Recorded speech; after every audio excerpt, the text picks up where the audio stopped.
Egunon danoi. Hemen aurrek urtean bezala xe. Aurkezpentsu bat egiten. Gaur, berriro ere, asmo batekin gatoz, ordubeteko irakurraldi bat egitea, ea gai garen, gure testuitxuen bidez, ordubete hori irauteko, maitzen dudanean, badakizue, libretik, altza, lasai, tranquil, makalitzegin, ondo lertu dadin. Bakarrik esateko, eta hasteko, pixka bat, ez dakit, egin dut horratzetik buelta bat iaz bezalaxe, iaz egin nun, buelta hori behitzeko beste aldetik zer ikusten zan, eta ez dakit baino gero eta zailago jartzen digute, hemen kontua harresia gainditzeko. Pasatu behar dituzu bur nipilo bat, azpitik, goitik eta dena, eta azkenean harresia, pare-parean jo, baina bita, kasualitatez, beti izaten duzulun bat, aldo batetik edo, zirrikitun bat, norberare kabitzeko lainekua, eta gutxinez, ordubete hau edo hitz hau, ez dizkigutek enduko. Lotu nahi dut, gauza batekin ere, iaz gogoratu nola esan genuen ere, ordubete hau, gutxinez, izan dadin gure buruan urte osoan konk, maiukatzen gaituzten histori guztiak, minematen gaituzten histori guztiak hemen bota alizateko. Ados, burniolako burniak bezala ez da, torre gaitezen hona eta gutako bakoitza izan dadin konk handioietako bat. Gutxinez gure buruan ematen duena besteetan ere eman dezen. Eta besteik gabe, ez dut amaitu nahi, nunbaiten irakurri genuen, ni ez nago ziur hola den, baina hor Wall Street jartzen duen hori, itxura danez, bere benetako historia omen da, Nova Yorkeko kale horretan, arresi bat, eraiki zela, edo kale horretan bentsat, Wall Street horrek banatzen omen zuen, lehenengo arresia izan omentzen banatzen zituenak, auzo beltzen auzoak, txiroen auzoak, eta Zurion auzoak banatzen omen zituenak, Nova York hasiera zahar aretan.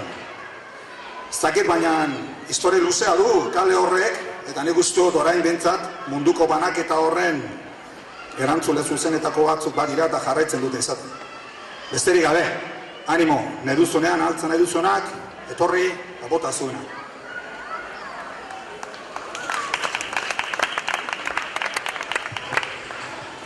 Italiano zati bat irakurri. La operación ha sido un éxito, pero el paciente está muy jodido, muriéndose. ¿Qué mundo?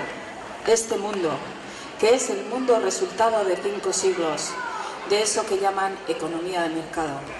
Un mundo que funciona para el 20% de la humanidad y que condena al 80% restante a vivir en estado de necesidad, pobreza a veces de miseria extrema.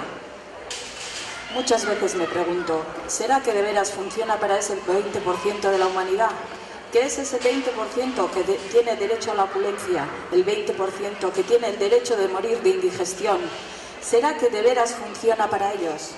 ¿O será que no funciona para nadie porque ese sector privilegiado de la humanidad que tiene derecho al consumo y al derroche? Los elegidos del fin del siglo, qué solos están, qué hambrientos están, no hambrientos de pan.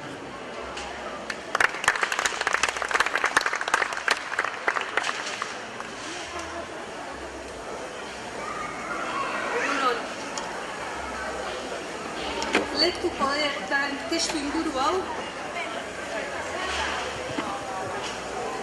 Jose Luis Otamendiren nada. Bere izenburua Bajuen deiadarra. Kapitalak kapital, eta zanpaketak zanpaketa. Zanpatuak, zanpatzen ditugun zanpatuak, asko gara. Zanpatuok, zanpatutako nazioak, auzoak, pertsonak, ez zanpatu izate utzagatik, eta ez berez, inorrezlak geugaren zanpatuak baino, ez zuzen ez okerragoa, baina agitzez zanpatuagoa bai. Eta asko, eta zanpatu guztion elkarte hartze unibertsala, inoiz gertatzen bada, agian denok askatuko gara. baina zanpatuenek besteok baino zer askatu gehiago izango dute, zer eskatu gehiago izango dute, eta areago askatuko dira. Zanpatzaileok lotu izan ditugun kateez ere askatu beharra izango baitute. Eta agian, denok askatzean, denok askatuko gara zeharo, guztiz arrazo, airean egan egiteraino. Baina zorioneko ordu horretan ere, denon kateak ez dira izango, ez doinu, ez neurri, ez pizu, ez adin bereko. Eta ez bagabiltza erne, eta kateen begitatik ikusten ez badakigu, eta egindako kalteen muinetik argi ez badaukagu, borroka eta hizketak zapustu eta batere askatasunik gabe berriro galduko dira denak. Askatasun hau handi baten zulokotean.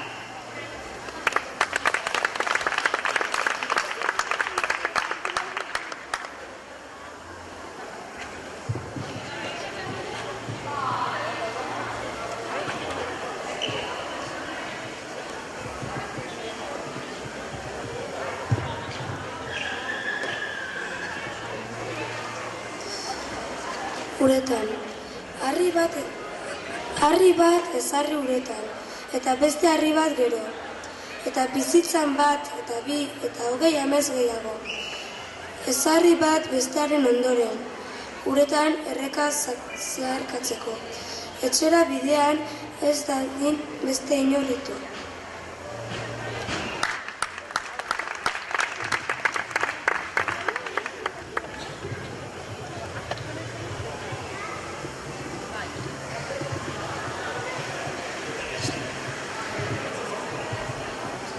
Nereak irakurri duena eta nik irakurriko dudana Mikel Etxaburu Ondarroar poetarena da. Lur bustirik ez. Euria egin zuen atzo, baina etzen lurra busti. Negar egin dugu gaur, baina ez dugu barkamenik eskatu. Malkoek ez dute barkamenik eskatzen. Euri guztiek ez dituzte errekak sortzen. Malkoek ez dute barkameni behar. Euri guztiek ez dituzte harriak leuntzen. Malkoek ez dute barkamenik garbitzen.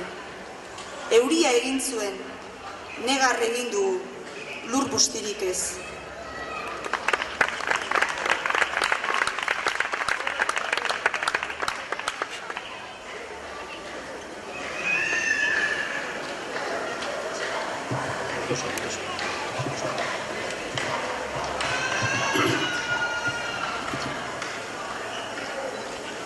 Ebola.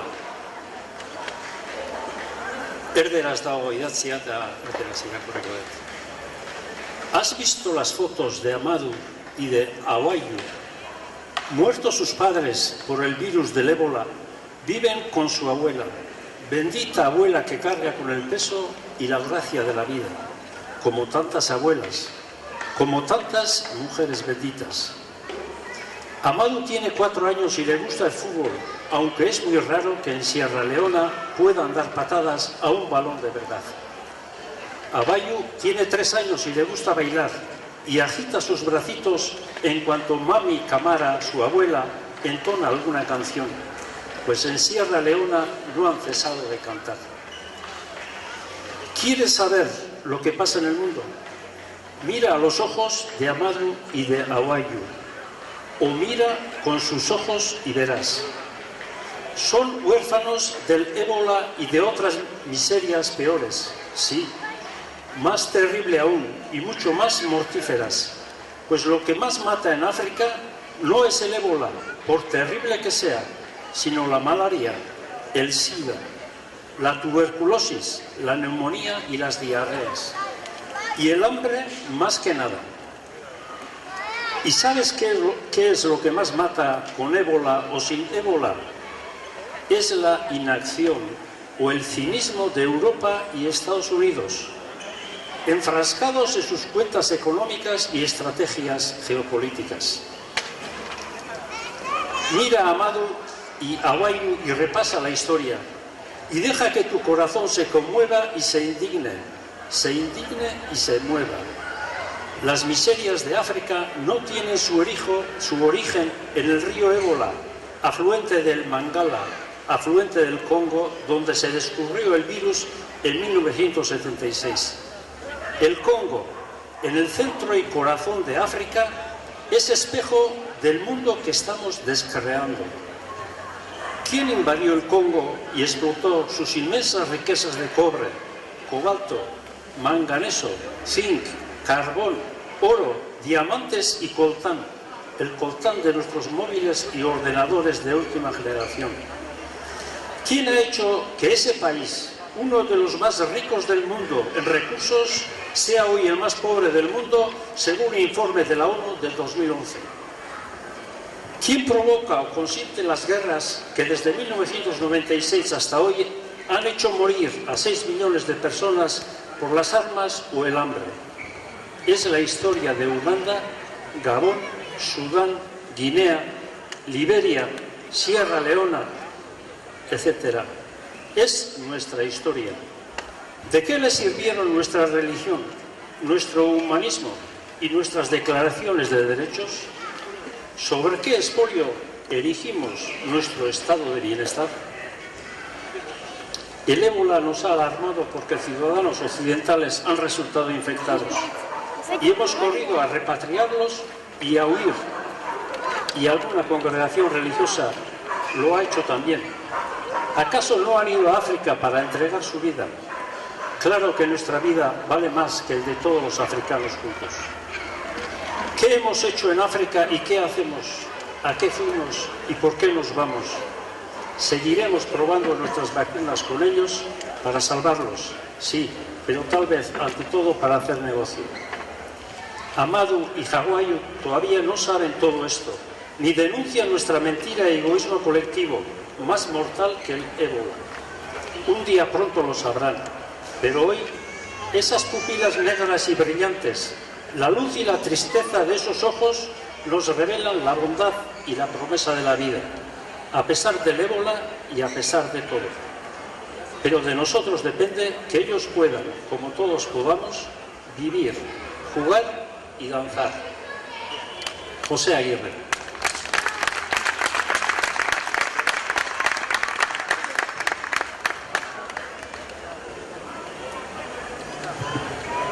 Ahí va otra de Galeano. Combata la pobreza y maquille los números. Durante unos cuantos años, los grandes medios de desinformación celebraron con clarines y tambores las victorias de la guerra contra la pobreza. Año tras año, la pobreza se batía en retirada. Así fue hasta el día de hoy, o sea, el 16 de diciembre de 2007. Entonces, los expertos del Banco Mundial, con la colaboración del Fondo Monetario Internacional y de algunos organismos de las Naciones Unidas, actualizaron sus tablas del poder de compra de la población del mundo. En un informe del International Comparison Program, que tuvo poca o ninguna difusión, los expertos corrigieron algunos datos de las mediciones anteriores.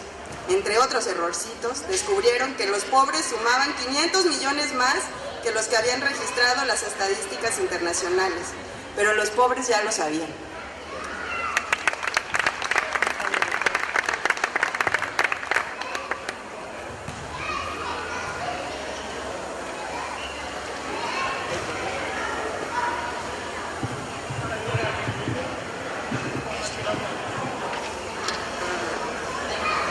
Bazen behin, Grezia klasikoan, Sokrates izeneko filosofo zuzen bat.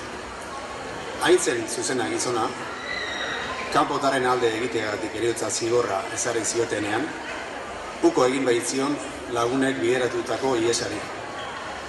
Eztabaidak eginez ikastearen aldekoa zen Sokrates. Eta halako batean, laukonekin zuzentasunaz aritu zen filosofa zen. Laukoenek zioenez, inork ikusi gabe ari garenean, guztiok gara okerrak. Ez dago zuzen bakar bat ere, inor begira ez duenean. Ikusezin bihurtzeko, Higesen eraztun bana gizon zuzen bati eta gizon bidegabe bati eskainiz gero, Glaukonek uste zuen biek baliatuko luketela ikusezin izatea okerkeriak egiteko. Sokratesek erantzun zion orduan, adieraziz, aipatutako bi gizonak izango zirela bidegabeak. Zuzena denak, zuzen jokatzen duelako beti, baita ikusten ez dutenean ere. Zuzentasunaz hitz egiten ari garela, zuzena alda orain arte aipatutako pertsonaiak guztiak gizonezkoak izatea, Lidiako errege Higesen eraztun beharrik gabe ere, ikusezin ditugu historiaren zutabe izandako emakumeak, eta halaxe diraute oro bat gaur egun. Nola munduan zehar, hala geure artean ere, salbuespenak, salbuespen. Egia aurkitzea posible zela aldarrikatu zuen Sokratesek, eta egia zaleok badugu zertan hasi beraz. Esate baterako, egiatik hurbilago izan daiteken historia idazten.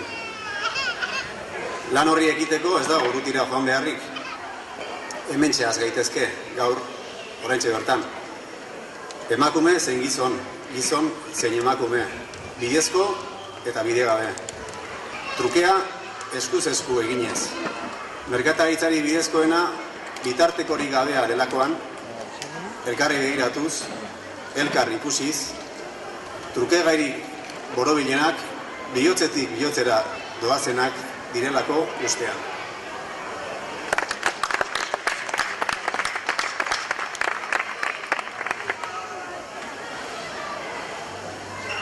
Mapa Mundi, Eduardo Galeano. La línea del Ecuador no atraviesa por la mitad el mapa mundi que aprendimos en la escuela. Hace más de medio siglo, el investigador alemán Arnold Peters advirtió esto que todos habían mirado pero que nadie había visto. El rey de la geografía estaba desnudo. El mapa mundi que nos enseñaron otorga 2/3 al norte y 1/3 al sur. Europa es, en el mapa, más extensa que América Latina, aunque en realidad América Latina duplica la superficie de Europa.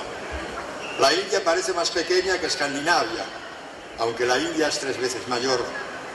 Estados Unidos y Canadá ocupan en el mapa más espacio que África, y en la realidad apenas llegan a las 2/3 partes del continente africano. El mapa miente.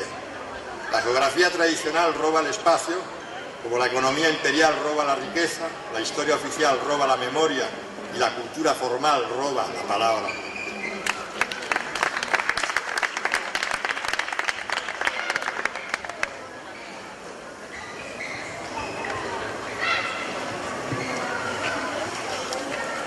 Eguardion guztiok, hona hemen ezara zar batzuk. Que recibe sin estar jamás contento, jamás será generoso. El pobre es un extraño en su país. No llores más la pobreza.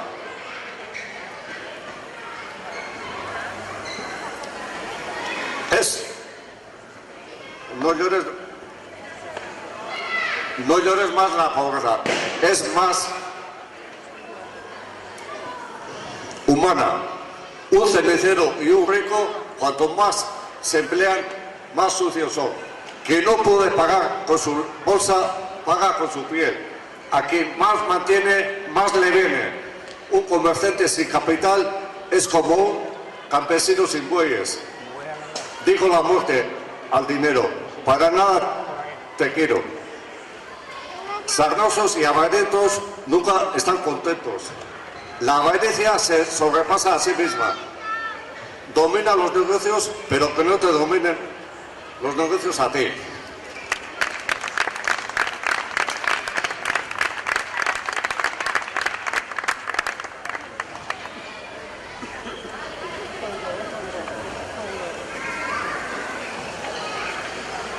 Testu hau bidezko merkataritzari buruzkoa da. Azkeniko herritarrak elkartu gera ziontan garapenean bide lagun izeneko aste solidarioan. Eta hemen tokia egin nahi izan diogu bidezko merkataritzari. Solidarioa eta bidezkoa dela gogorazteko. Bidezko merkataritzak beste eredu orokor bat proposatzen du. Eta eredu horretan, irizpide ekonomikoez gain, gizarte eta ekologia irizpideak ere kontuan hartzen dira. Azken finean, gizatiarragoa den mundu eredua eskaintzen du. Nazio Batuen arabera, biztanleen erena baino gehiago pobrezia egoeran bizi da. 2.700.000 milioi persona baino gehiago, $2 baino gutxiagorekin nekez bizi da egunera. Datu horiek eta gaur egungo krisiak argi uzten dute, eredu ekonomiko horrek ez duela balio. Persona asko alde batera uzten dituelako. Beraz, beste eredu bat proposatzeko garaia da. Personak, haien gizarte eta lan eskubideak naiz ingurumenaren babesa funtsezkoak diren eredua hain zuzen ere. Bidezko merkataritza ez da sistema berria. 70ko hamarkadaren amaieratik funtzionatzen duen aukera dela. Eta milaka herritarren bizi kalitatea hobetu eta hobetzen duela frogatu da. Hori da gero eta persona gehiagok behar bilatzen eta eskatzen dugun eredua. Merkataritza harremanetan tratu berdina behar bilatzen eta eskatzen dugulako. Konsumitzen ditugun produktuak lan balditza egokietan eginda egotea behar bilatzen eta eskatzen dugulako.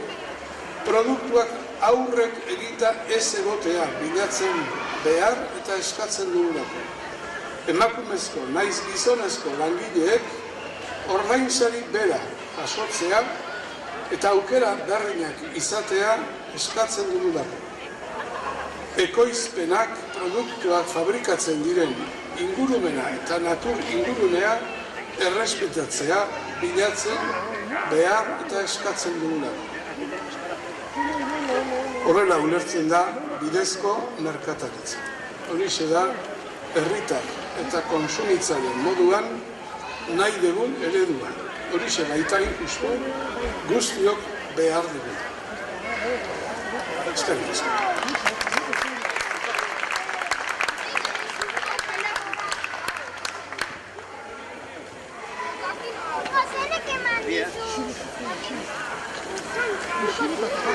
Eguerdi ondaloi, bertso txiki batzuk, txiki bat, 10ko handuxen, bidezko merkataritzari buruz. Ona bidezko merkataritzaz, barrura datorkidana, salerosketak beharko luke, berdinen hartu emana. Diru aparte erosten dugu, geuron eta haien jana, zuzen dezagun gaur begirada, ondasuneko izlen gana. Behar bezala ordaindu dadin, pertsona guztion lana, pertsona guztion lana.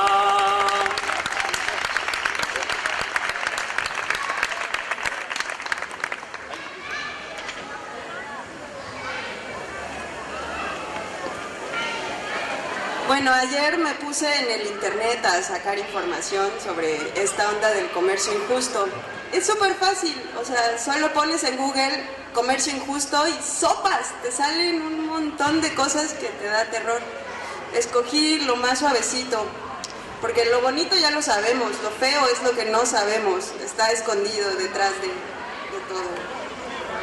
Y en la Unión Europea se consumió en 1992 86.700 toneladas, a excepción de Brasil, que consume la quinta parte del cacao que produce. El consumo interno en los demás países productores pues es muy bajo. El cacao se produce y el chocolate en las zonas templadas del planeta. Los beneficios tienen que ser repartidos equitativamente entre productor de materia prima, cacao y azúcar, e industria chocolatera. Pero pues obvio no es así. Cuando compras una tableta de chocolate, solo el 5% se va a las productoras y aún menos a los de caña de azúcar. Todo lo demás, o sea, 95%, se reparten intermediarios y empresas chocolateras.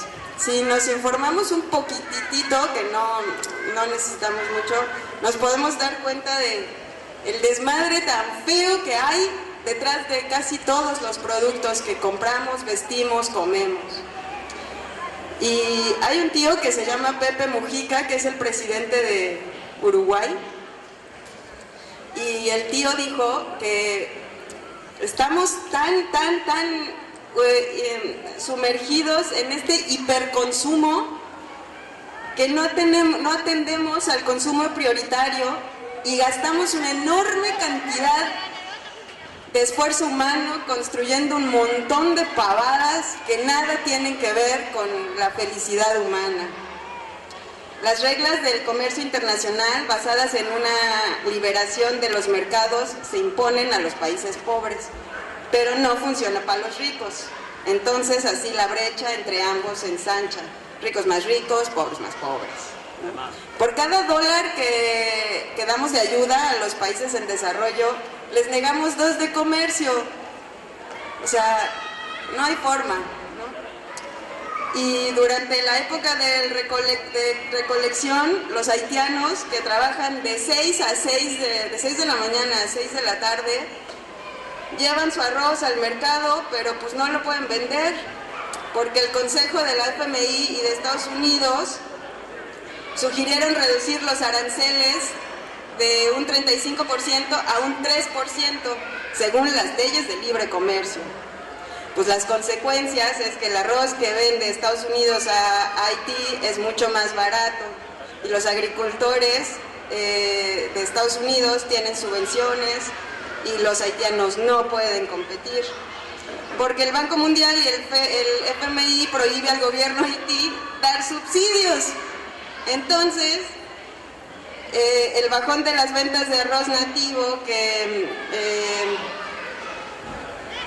aumenta el nivel de desnutrición, que el nivel de desnutrición en Haití sea más severo en las plantaciones de arroz. O sea, están que se cagan de comida y se mueren de hambre. Pensemos.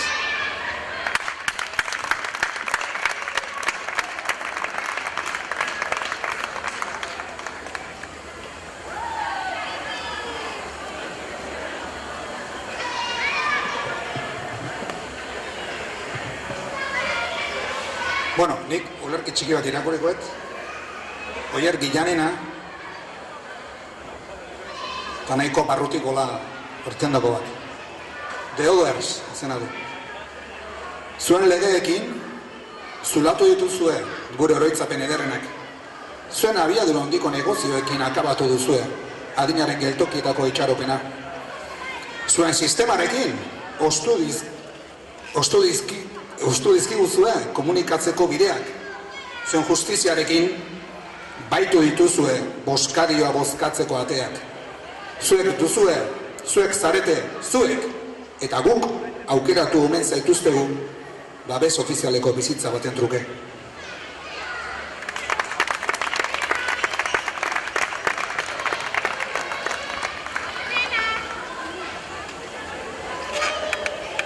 Galeano, berriz ere. Punto de vista 3. Desde el punto de vista de las estadísticas, si una persona recibe $1000 y otra persona no recibe nada, cada una de esas personas aparece recibiendo $500 en el cómputo del ingreso per cápita.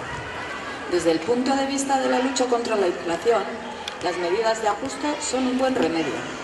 Desde el punto de vista de quienes las padecen, las medidas de ajuste multiplican el cólera, el tifus, la tuberculosis y otras maldiciones.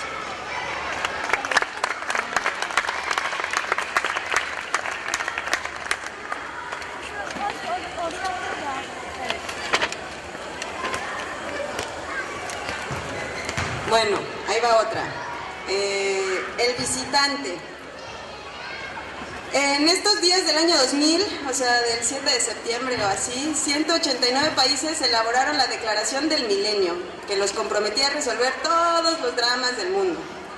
El único objetivo que se ha cumplido no figuraba en las listas.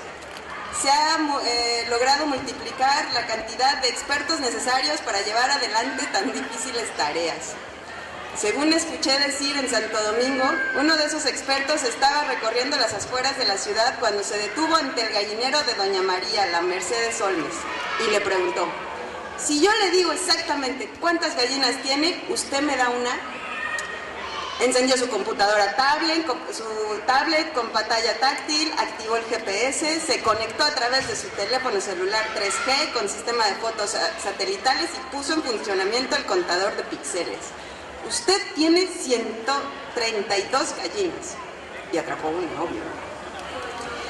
Y Doña María de las Mercedes no se quedó callada y le dijo: si yo le digo a usted en qué trabaja, ¿me devuelve la gallina? Y entonces él le dijo pues que sí. Usted es un experto internacional porque yo me di cuenta que vino sin que nadie lo llamara. Se metió en mi gallinero sin pedir permiso y me dijo algo que yo ya sabía y además me cobró por eso.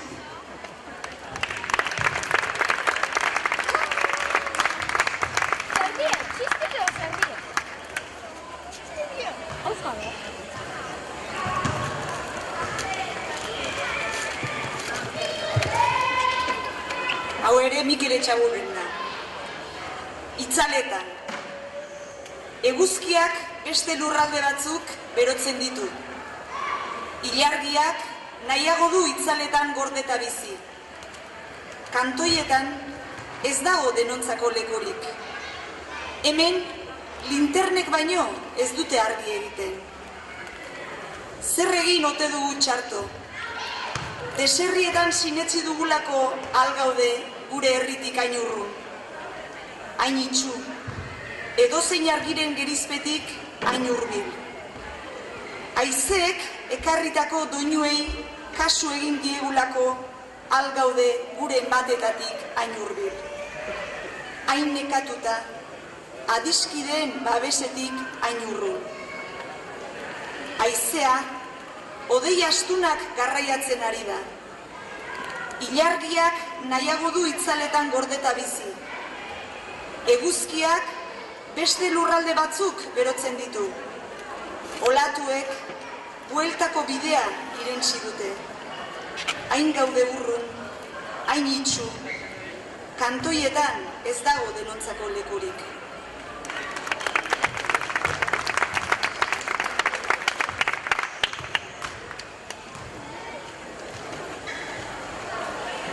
Egun hon danoi.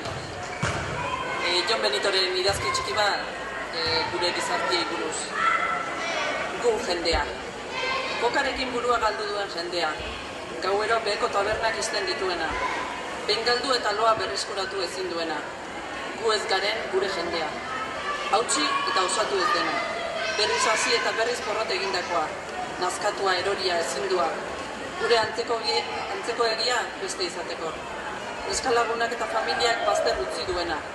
Mundua bere baitan daramana, askatasuna, kulpaduna, zaurgarria. Errenditzen ez dena, baina ubera aldatzeko itxaropenik ere ez duena. Gauztak behar bezala joan ez balira, gu geu ginatekeena.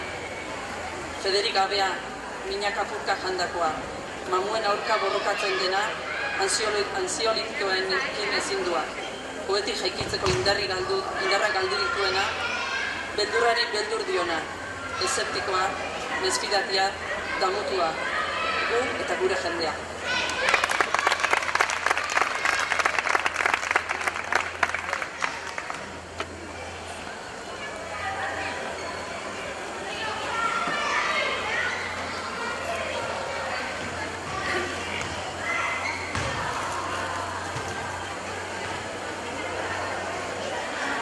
Kaixo da, noi. Ez dut eukiden barai preparatzeko, baina lerki txiki bada Joseba Zarrien handiena. Neke sustendu sorterria, sustraiak bertan dituenak. Nekez ustendu lurra zuaitzak.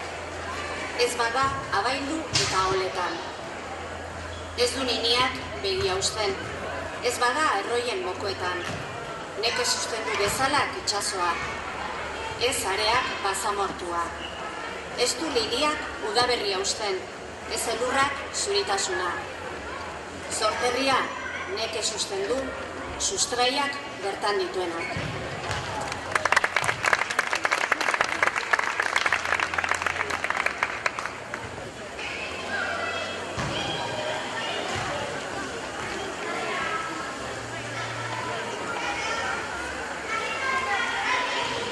Kaixo, nik irakurrikot Galeanon gutun bat. Mundua izorratuta dago, baina herrikidez betea. Ez naiz ni inor hor sartzeko. Nire itxurak salatzeaz gain, atzerritar tankera dudalako izan ere alaxe naiz. Baina ez Chiapasen, ez da Mexikon izan naizen aldi ugarietan, hango beste lekuetan ere, maite ditudan eta haiekin batera hainbeste maite dudan mexikarren artean sekula ez naizela arrotz sentitu aitortzeko idatzi dizut. Elena eta biok beti La Jornada irakurtzen dugula kontatzeko ere idazten dizut, Carlos Payanen garaietatik eta zure garai hauetan, eta ohitura osasuntsu horrek munduan atzerritar ez sentitzen laguntzen digula. Mundua hankaz gora dago, 4 puntu kardinaletan eskolak birrintzen dituzten hainbeste helikoptero zurirekin. Bere buruaren gainean gelditutako mundu hontan, dirua da inork bidaltzen ez duen bakarra, eta atzerrian inork oker hartzen ez duena. Gizakiok aldiz beti susmagarriak gara, eta izurri inbaditzaile bat baino okerrago hartuak izateko arriskupean gaude. Iparraldeko mugan hanka bat jartzen duten mexikarrek ongi dakiten bezala. Hala, Elena eta biok eskerrak eman nahi dizkiogu Gemma Bellingauseni eta justizia indarrez eta edertasun borondatez idatzi, marraztu edo argazkiak ateratzen dituen jende bikain guztiari. Haiek egiaztatzen digute, egunez egun, mundua izorratuta, zeharo izorratuta egon arren, herrikidez betea dagoela. Zuek bezarkatuz.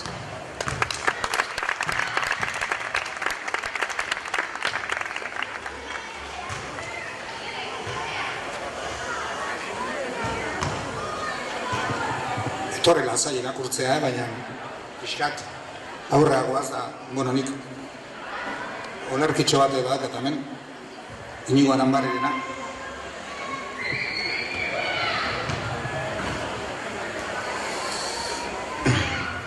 Zoazen tokira zoazela, ekarri dazu harri bat. Ilobi musulman eder, bana egin dieza jogun. Edonora zoazela, gure bihotzen lubaki gorri bakoitzari, ez dezadan nekarazten baino atzedenik hartu. Igitai egiteko hilbeera berdea, mailua baino harinagoa izarra, iez guztietan lagun izanen dugun lurra harin dakigun. Uraren azalean edonora zoazela, kolore biziz, margotzeko nahi nituzken neukere. Hangoak eta hemengoak, lauak eta kastuak. Margolari budu baten mozkorraldia. Biluziegi zaizkidan harrian azala janzteko museo bitxi bat, koronel guztien iraingarri. Baina motelduak ditut behar nituzken denak, eta euriak bezain igaturik zikintzen naute. Zoazen tokira zoazela, ekarri dazu harri eder bat. Odeio paro bat jar dezadan, gure bakardadezko boabista gorriaren gainean.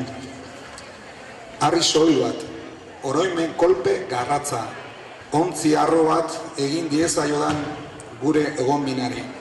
Zoazen tokira zoazela, zoazen tokira zoazela. Etzazu antzi egundo nire harria, ilobiak arrizko odei baten beharrean dira. Odeia eta arrizko ontziaren arrotasuna. Uin beltzei branka gozo ematen, inoiz antziko ez dudan argazki ederra. Inoiz azalduko ez dizudan hizkuntza ekarri dazu harri bat. Inon ez diren herrietara zoazenean. Inigo Aranbarri.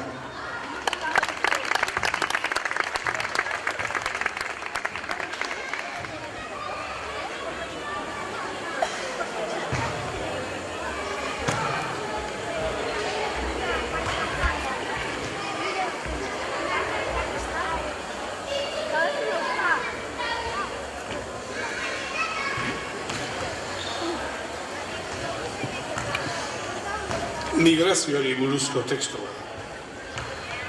Erderaz dago, irakurriko dudara.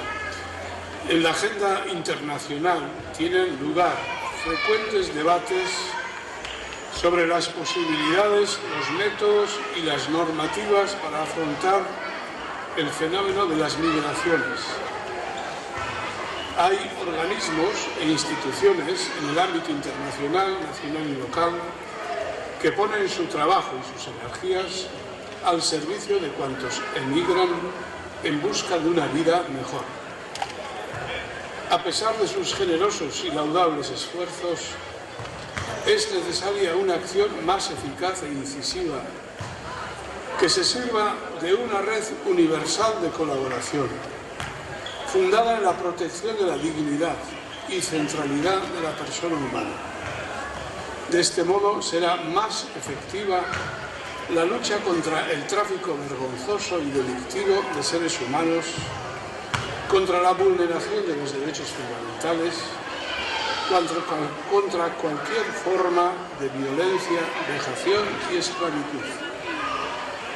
Trabajar juntos requiere reciprocidad y sinergia, disponibilidad y confianza, sabiendo que ningún país puede afrontar por sí solo las dificultades unidas a este fenómeno, que siendo tan amplio, afecta en este momento a todos los continentes en el doble movimiento de inmigración y emigración.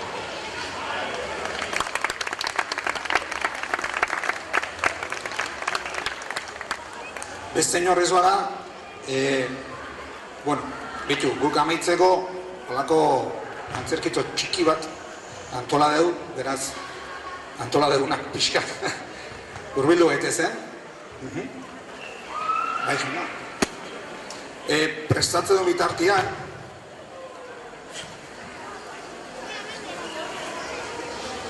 Olaia falta zaigu, ez da?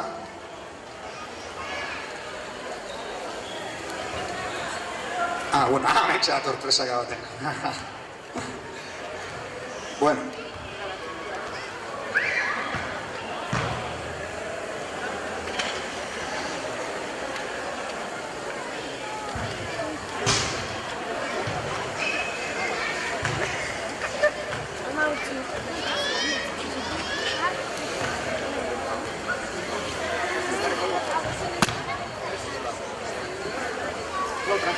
Presento un poco, tranquila. Bueno, kontua da, antzerkitxo bat, ados? Prestau hitza igual ez da zuzenena, ados?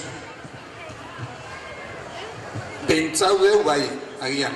Beraz, uste dut ulertuko zuela pixka badala improvisazio antzeko bat, antzeko baino zerbait gehiago, improvisazio bat da.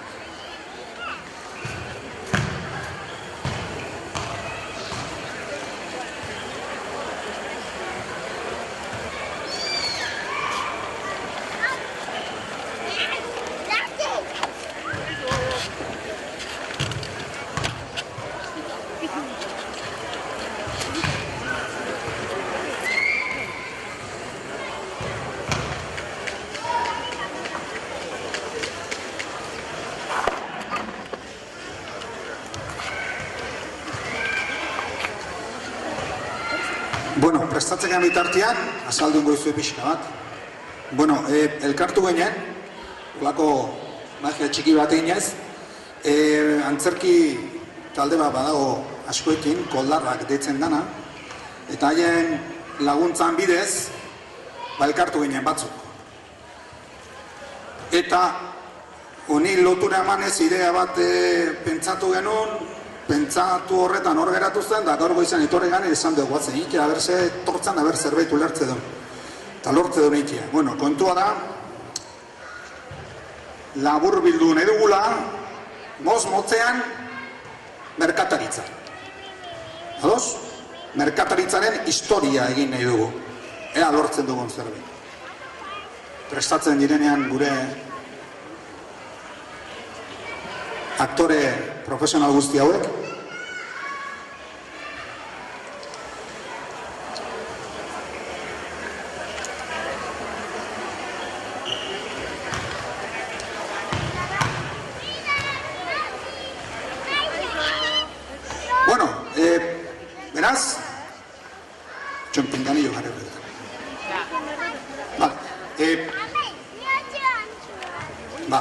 Bagoaz.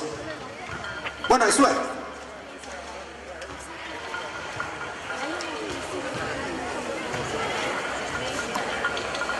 Prest danok?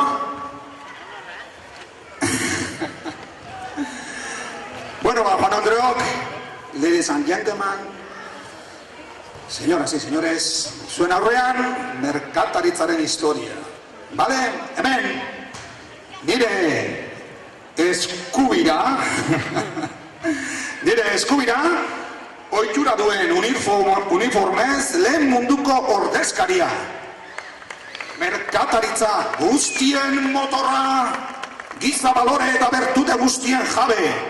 Munduko lehen merkataritzarmen honi, argumentorik onena eskuragarri jarriz. Kapitala. Beste aldetik, gure eskerrean, honek ere, ohiturazko uniformez jantzirik, zerbait esate harren, hirugarren munduko ordezkaria, merkataritzarmen honetan, bere arrazoerik garrantzitsuena, eskainiaz, esplotazio, beraz, lana. Egin dezagun aurrera, gure lehen hitzarmenarekin amentxe daukat eskuetan, aurrekoan sinatutakoa.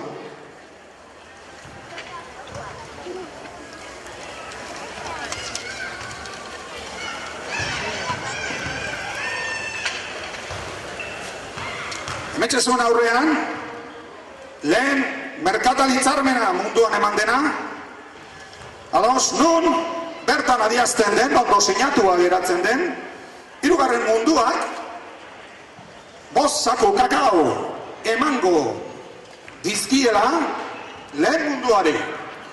Eta honek, trukean, hirugarren munduari eskuetan jarriko dizkio 1.000 euro.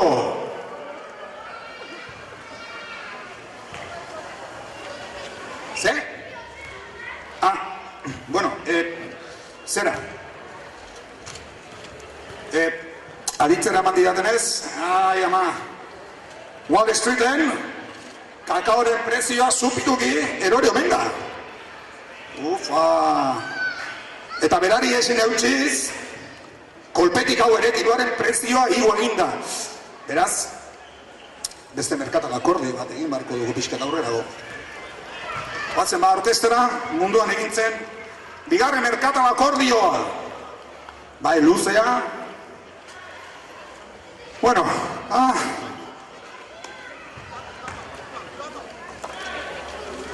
batzen aurrera. Bigarren akordionetan, hementxe daukat, pare-parean, aldaketatxo txiki batzuk, sartu nahi esan ditugu. Txoin? Bai, lase. Azken finean, ez dira 1.000 euro izan. 651 euro baizik. Eta ez dira 5 sako kakao izango 8 baizik. Noski, horrekin batera, beste 4 sako kafe eta platanoz osatutako beste 3 baizik izango dira trukean.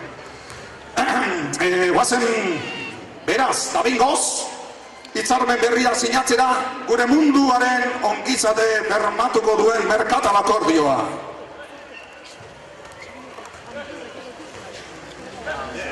Ai!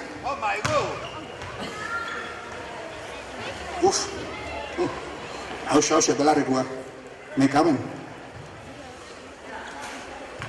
¿Se? Vale. I understanding. Mano hau lertzen. Bueno, esaten didatenez, berriro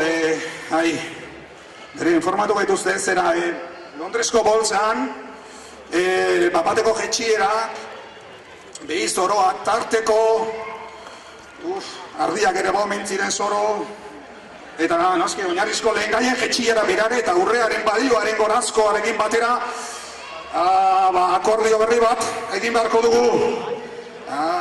Gure munduan izan den hirugarren akordio edo hitzarmena. Hementxe daukat. Zue guztionzago presente. Hitzarmen honen bidez, oraingoan, lehenengo munduak, 200 euroren truke, noski, lau kuota errezetan, berrogei lau kuota errezetan ordainduko dituena, hirugarren munduari ez gehiago dizkio edo emango dizkio, kasu honetan, kakao, kafe eta platanoen usta guztia, dena bat egina eta noski, orain modernoan jarri zaizkigu mugikorraietako behar ditugun koltan guztia, herriko ume guztiak egoizten dutena, eta gauza hori guztia truke justu honen araberakoa, zoriondu ezagun mundu hau, akordio berri honen gatik. Txalo gara bat mundu honi!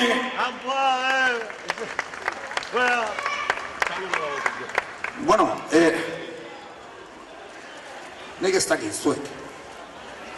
Ez dakit, gertatzen ari dena gustatzen zaizua. Ez dakit. Zer betzen zaizua, nik ez dakit, niri behintzat ez zait. Ez zait gehiagi gustatu. Irudikatzen dena hemen.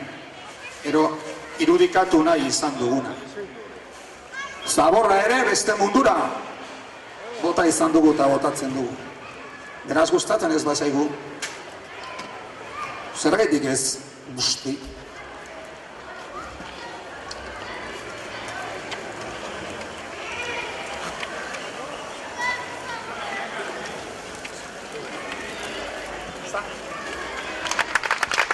Bueno, hausia izan da, irudikapentxo bat zan, eskarek asko Koldarra Antzerki taldeari, eta bestetik, itxaron pixka bat, baitugula hemen oparitxo batzuk, ados, zuentzako, txikiontzako, pixkat gozatu itzazuen, gozatu itzagun denok gure estarriak, baina nirikitzen dugunean eta barura sartzen dugunean, pentsatu ezagun, hor di joan txokolate horren kakaoa nola ekoiztua izan den, eta hor dagoen azukrea ere nola ekoiztua izan den, dena nondik etorri den ere. Eskerrik asko, hau izan da dena, urtengoz, ordubeteko bat agindu dugu, ordubete bat izan da. Eskerrik asko, irakurtzera etorri zareten guztioi, eta animatu ere urrengo urtetan olako ekintzak egiten badira etortzera, ea, hasieran eta aurreko urtean aipatu dugun Burniolaren mailu horrek kank, ez duen bakarrik gure buruan jotzen. Eskerrik asko.